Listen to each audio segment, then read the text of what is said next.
Hallo en welkom hier by Farmspace. Right, ons is by Standard Bank se 4x4 roete hierso op Nampo 2023.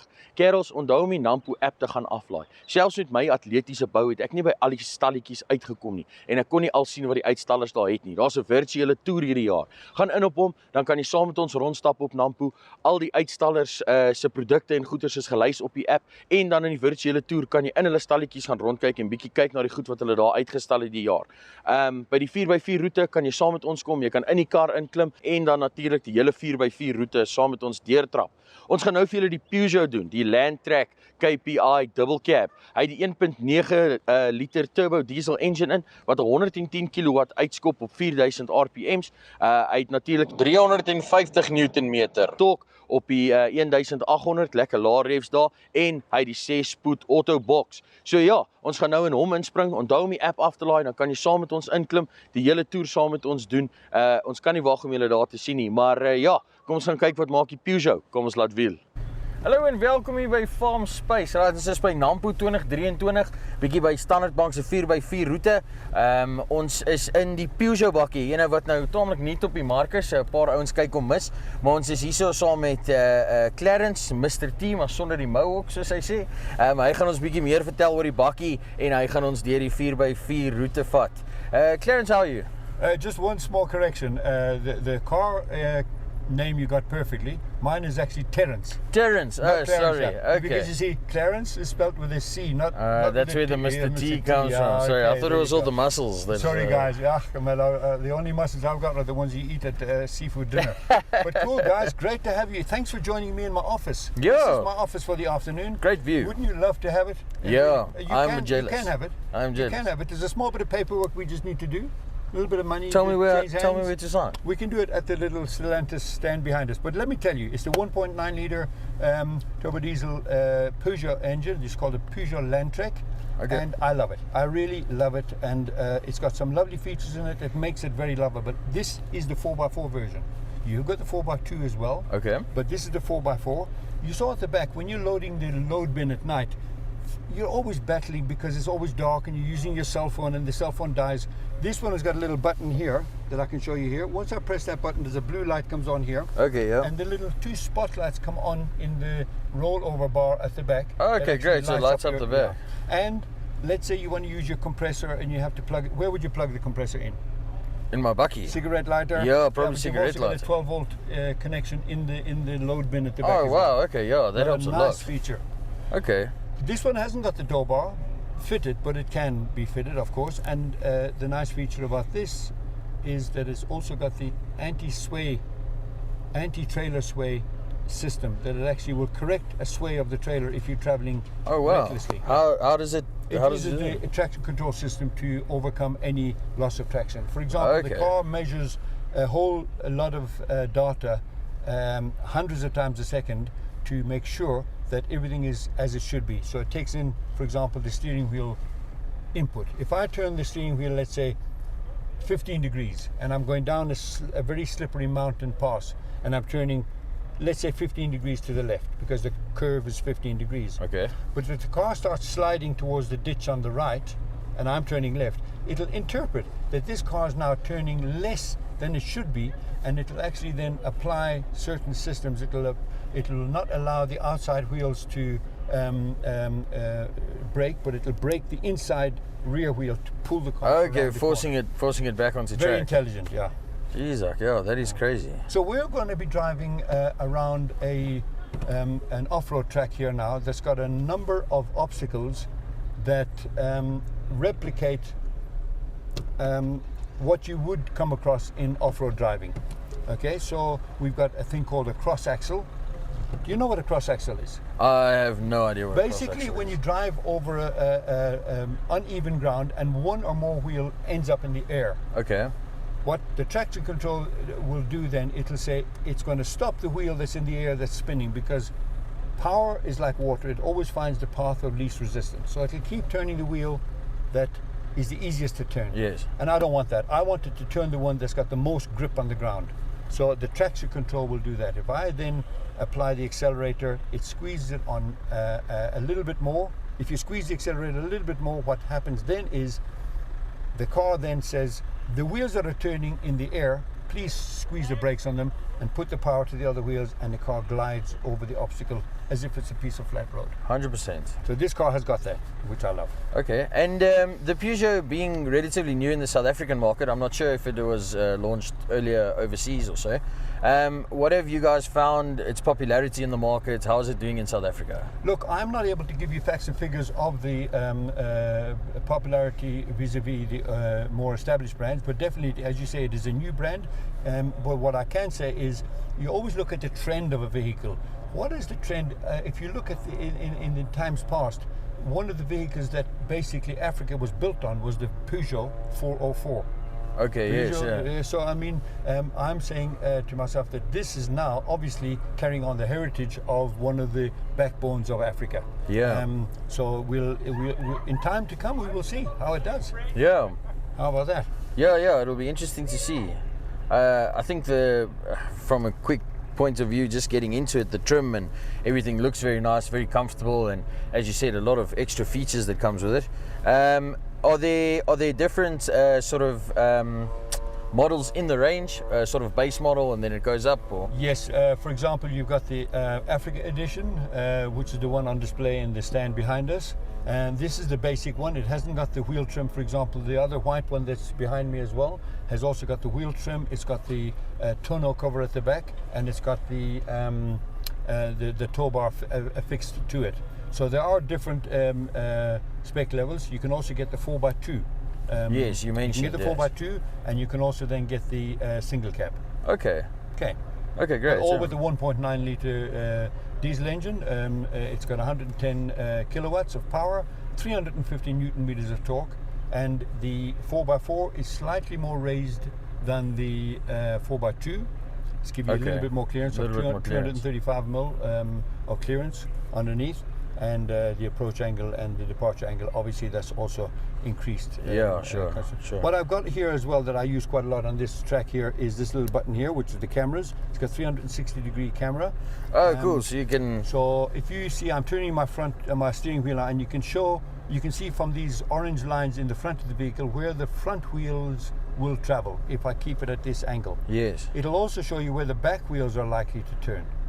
So if you turn a corner too sharp, you're likely to catch your right rear wheel on a little on an obstacle. rock. Yeah. So what I normally like to do is put my mirrors down when I'm doing off-road driving, so I can, at a glance at the mirror, I can't see who's traveling behind me, because that's more important to see where my wheel is positioned. 100%. And then on the left-hand side, I'm going to drop the mirror as well, so that I can see exactly now where my left wheel is when I go around the corner. So you have a nice clear path for your rear wheels. I didn't actually need to do that because I've got this lovely 360-degree camera here.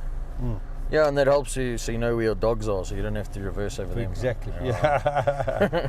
Okay, so I can see on the dash here that I've got the car in 4 low. It's in 4 low at the moment. It's just a push button. Okay. You turn the dial from 2 high. Yes. It's obviously rear wheel when it's only 2-wheel drive, and then you pop it into 4-wheel high, which you can do up to 100 kilometers an hour, and then you have to push it down and turn it clockwise to get it into 4 low, but you have to be in low range for that. So you have to be in neutral to put it into low range. Okay. And this is obviously the automatic. Do they bring out a manual version? And what are we looking at here in regards to gearbox? Forgive me, I'm not up to date with the specifics of the gearbox. Okay. Nor do I know if they have it in the manual. So you're going to have to edit that out. Okay. No problem. But this does have the Triptonic box. Okay. Once I put it into sport mode, I can then select the gear. And obviously that would be handy, for example, if I was towing a trailer, a heavy trailer, and I'm traveling now up a nice steep hill. I could lock it in first gear, and then after a while I might say, oh, let me just push it quickly into second gear because it's good enough for second gear, but not necessarily fast enough for third gear. So you can manage it in the sport mode with the stick shift here. Sure. And the Tiptronic obviously helps, as you said, when you're trailing, because there's no lag between gears. You don't have to clutch and look around. Yeah. And then you've got the eco mode and the sport mode. Okay. Eco mode obviously does everything that it can in the vehicle to reduce fuel consumption. Sport mode just gives you more power when on demand. So basically, the minute you touch the accelerator, it'll give you the power. The minute you it'll change gears at a rate to give you the best acceleration, but not necessarily the best economy when you've got it in sport mode. 100%. Okay. Cool. We'll put it in sport mode now just for fun. Yeah, cool. See how fast we can get around this. No, just kidding, just kidding, just kidding. Set the track record, maybe. No, the record here is to get around safely. And now the track, you've been around it already, so you see it's got a couple of cross axes, got a little bit of water. Sand is really not really what you'd expect from a sand obstacle, because it's really quite firm now with all the cars driving over, and it's easy. Yeah, sure. But this hill here on the right is quite challenging. Yo, what's the incline on that? I mean, I think it's it must be close to 45 in certain parts of it, but it's certainly where that blue car is coming down now. on the apex. I'll tell you now, when the front wheel starts sliding, he's around about 38. He's about 38 now. Yeah, it's 40. Okay. It's over 40. Definitely over 40. Yeah, nice steep Yeah, descent there. it is. Yeah. So what we'll do coming down there, I'll bring the car over that hill really slowly on the brakes, and then once the car starts sliding out of my control, I will release the brakes completely, and then the car will pick up speed quite naturally. Gravity, you know, Sir Isaac Newton beat us. He's got the law of physics that says, you know, gravity will win. So then you and I will have already said, I want you to be my co-pilot. You will have already set the hill descent control. Okay. So that will then grab the car and say, I want to slow you back down to about 3 kilometers an hour. Okay. In low range, it'll be about 3 kilometers an hour. So you will have a little bit of wheel spin, etc. But yeah, wonderful, nice feature to have in the car. All right, guys. So now we're going back to our childhood. You're going to play on a seesaw with me. It sounds like fun. Except I'm going to use the weight of the vehicle to take us safely over, okay? So I'm going to use the vehicle's weight to take us safely over. Now, importantly and very interestingly here, I've got a very nice camera to show me exactly where my wheels are pointing. So if I look here now, this should tell me that I'm going to take my car straight onto this seesaw, and I'll see how close it is. Now, as you get closer, you see it actually shows both sides. Oh, okay, yeah. So now I'm going to climb nice and steady. Thank you very much, sir. Nice and steady. I'm putting my sun visor down. And I can see exactly where my wheels are positioned. Oh, yeah, sure, that helps a lot. Oh, and then it changes to the front. Yeah. Okay. Yeah, that helps a lot. Yeah. It does help a lot. And then also I can look out my mirror and I can see as well where my back wheel is positioned, remember? Yes, yeah, I remember. When you turn a corner, your back wheel takes a different line to the front wheel. Yeah, more of an inside line. Exactly, yeah. So what I'm going to do now, I'm going to just take this car down nice and steady. We will not rely on hill descent control here, because that will take us down at about 3 kilometers an hour, and that's just a little bit too quick. Thank you very much. Okay. Perfect. Ah, see there, it flips over to the side cameras again now. And this, we're going to just do a little bit of a 3-point turn here, because we've got a very sharp bend here. There's the Just power we're looking for. Wave to the people. Yeah, wave to the people in front there. Say, how's it going? This is the fine show. Okay, all right. Okay, so, Mario, will you please put on the diff lock for me? So, button on the far left. And would you also put on the, the hill descent control we don't have to worry about for now. Okay. So what I'm going to do is go over this, I call it a Toblerone if you like. It's a bit of a triangular looking hill from the side profile, and I'm going to just drive straight over it, and you'll see it will not have 1 minute of hesitation. Absolutely nothing. Look at that. Oh yeah, super smooth. On the air, the other wheel on the back was up in the air, and it was just absolutely perfect. Yeah, super smooth. Now you can put once we line up straight, you can put the diff lock on for me. Okay. Would it not still be on? This one there, the diff lock is on, yeah, okay, that's fine. Okay, yeah, you can make use of your...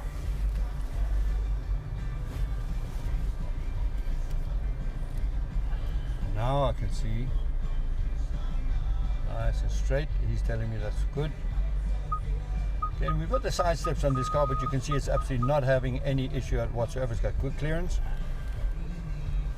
Got nice clearance, and again, you can see a lovely clear picture of where we're going. Yes. A nice idea of where we're actually heading.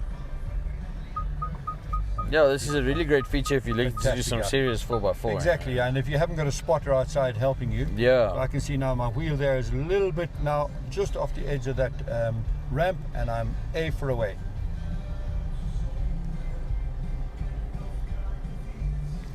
Thank you, sir. Give me a high five there, young man. Perfect, wonderful. Now we're in the sand, but it's a little bit compressed, so a little bit too easy for this car. There has been some driving, Yeah, so we're going to leave this diff lock on now because I'm going onto a side slope. Okay. So if you go onto a side slope, and if the car were to tilt off to the side where you actually are going to fall, you always then turn the wheel downhill and accelerate with as much power as you can. Towards the way that you're falling. Downhill, yeah. Yeah. Like this. And then you would accelerate at the same time. Now when you do that, you need to have then access to power to the all wheels that are on the ground. Now if you've got one wheel in the air and you haven't got diff lock pressed, then the wheel in the air, it's going to get remember all the two the wheels power. on this side are up in the air now. So you'd have to make sure that the diff lock is on, so that when you accelerate hard like I'm doing now, well, I'll do it gently because otherwise you'll ride up here. Yeah. That's then when you need your diff lock. Thank you very much, sir. Thank So you that those two wheels on the ground can basically pull yourself back now in. switch off the diff lock for me. Thank you very much, because we're going on solid ground. You always switch off the diff lock when you're on solid ground. Yeah, otherwise you're losing side shafts. Basically, you have what's called a diff wind-up or side shaft wind-up. You're absolutely right. And you can just rip metal apart, would you believe? The wading depth? 600 millimeters. Okay, yeah, that's 600 nice and deep. It's fine, yeah. Yeah, at what point do you decide to take the boat instead of a car? Yeah, you take a boat then? the minute you see water. The minute you see water is when you take a boat, because it's not meant for water. Because a lot of things people don't take into account when they're driving through water. Number one, you've got breathers on your diff, and if water gets into the diff, then you'll also have water and oil mixing. That'll damage your diff. Sure. Also, if you get water into your gearbox, it'll also be a problem. So we tend to avoid going into water with cars at all costs. So now again, we can watch our cameras and see where the car is going. Now I'm going up on a big hump on my left hand side here. So again, diff lock. Now you see the diff lock is where it's going to. One wheel is up in the air now, so I need the diff lock on. Okay, so press the diff lock for me. So it's giving all the power to the one in the air. It's going to just immediately drive me forward now. Is this also a cross axle? This is a cross axle. Okay. This is most certainly is a cross axle, because you got two wheels up in the air. Thank you very much indeed, sir. Nice. Here we're going up a hill, so put on the hill descent control. And why would you put on a hill descent control when you're going up a hill?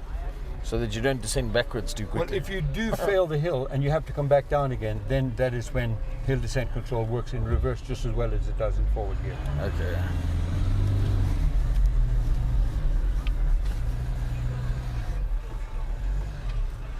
Wonderful. There you go. Obviously, no issues with traction coming through the water and then coming onto the onto the ramp with the weight. The good grip surface. Yeah. So I'm going to take it over now, dead slow as much as I can until I lose control completely. And then hand the reins over to the hill descent control, which I can see is on.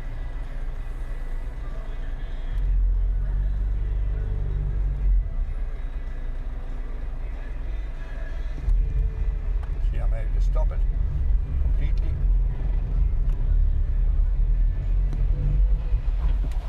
Yeah, there's the slide, okay. Yeah. There you go.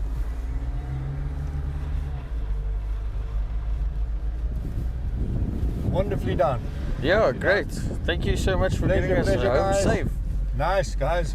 And yeah, thanks for all the information on this Peugeot. I think it's one that the guys are still to start looking at, but I think it's definitely a good option. Fantastic. And one thing I didn't tell you is it's got the biggest load bin in the industry. So it's got a very nice high capacity load bin at the back. Okay, weight-wise, are you familiar? No, I'm talking about the size of the bin, the literage of space. Yeah, sure.